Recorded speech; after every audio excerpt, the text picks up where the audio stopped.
Sheila Hicks is an American textile artist based in Paris since the mid-1960s. With a career spanning over 6 decades, Hicks is considered a master of textiles and installation art.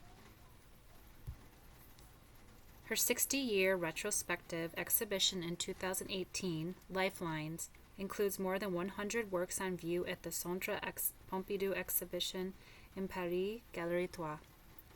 The Centre Pompidou's accompanying artist exhibition catalog of Lifelines is the most comprehensive overview of Sheila Hicks' career ever published, and I will be referencing it throughout the talk. The Lifelines retrospective exhibition reveals how Hicks's passion for material has endured and developed over the course of her career.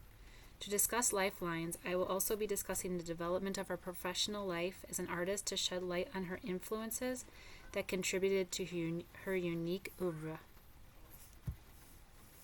Hicks was born in 1934 in Hastings, Nebraska. In college in Syracuse, New York, she studied fine arts and Greek mythology and began her interest in Central American culture by studying abroad in Taxco, Mexico in 1954. She soon transferred to Yale University, where Joseph Albers was conducting his color laboratory, and Hicks absorbed Albers' teaching of the Bauhaus. Joseph and his wife, Annie Albers, mentor the young emerging artist, and Hicks began making small weavings. Hicks' initial career dream was painting in the style of abstract expressionism, but soon was influenced by Professor George Cuber, a specialist of pre-Columbian art, who wrote, "Let us suppose that the idea of art can be expanded to embrace the whole range of man-made things." Hicks's small weavings accompany her paintings side by side in her Yale BFA exhibition to show the equivalence and tension between the paintings and the weavings. Her activity as an artist was multifaceted from the onset.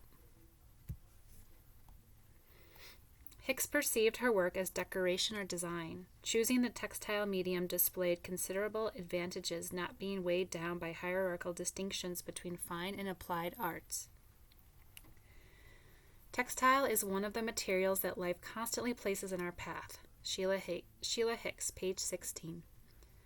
Her small-scale early weave series, later titled Minimes, are presented as embryos of the creative process. Gauthier says, page 16. Hicks says they are a manifestation of the desire for free experimentation.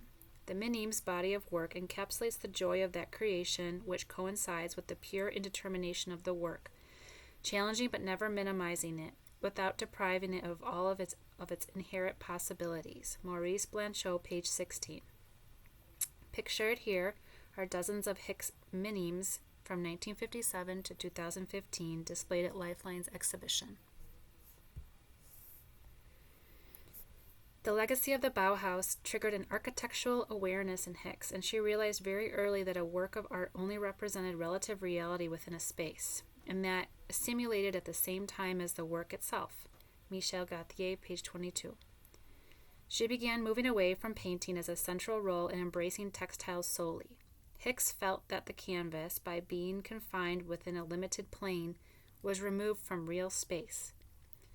To Hicks, the work belongs to that real space and may even enter into communication with it, as she does so beautifully in Trapeze de Cristobal from 1971. Hicks began experimenting with monumental format in the 1960s. Trapeze de Cristobal is a great example of how Hicks uses her soft sculpture in monumental format, pictured hanging left in the photo of the Lifelines Gallery 3 space. This sculpture, composed of colored fiber lianas winding down from the ceiling, tumbles into real space of the public arena. It carries architectural strength as well as defies what textiles can be and do in a space. The viewer shares the same space with the work, can physically walk around it, and peer at the sculpture from ceiling to floor. With the aid of a Fulbright scholarship, Hicks traveled to South America to teach and learn from the weaving communities in Chile, Venezuela, and Ecuador. She completed her MFA from Yale, then received a grant to study the ancient world in France. Let it be known this was the first time this particular grant was ever awarded to a woman. After France, she returned to Mexico to study European history and the conquest of the New World. She went on to collaborate in India and created such works as Palghat Tapestry from 1966 on the left, and Moroccan Prayer Rug in 1972 was created during her time in Morocco during community development with artisans in rural communities. Hicks has never stopped her exploration of textiles and has participated in community and professional workshops and exhibitions across the globe to this day. Through her worldly research of textiles, Hicks forged a singular oeuvre which at its confluence blurs the boundaries between art, decoration, and design. Blistine, page 8. The trips to Latin America, extended time in Mexico, India, Morocco, Saudi Arabia, Israel, Japan, and Korea have added geocultural diversity to her extensive body of work. Her work is a blend of modernism, abstraction, and non-Western traditions in textiles, going beyond the traditional tapestry model that dominated at that time. To Hicks, textile in the form of clothes, canvas, or furniture resembles no other material and forms a pendulum between life and art. Hicks. To her, it is the primary and ideal medium for drawing and unfurling color in space.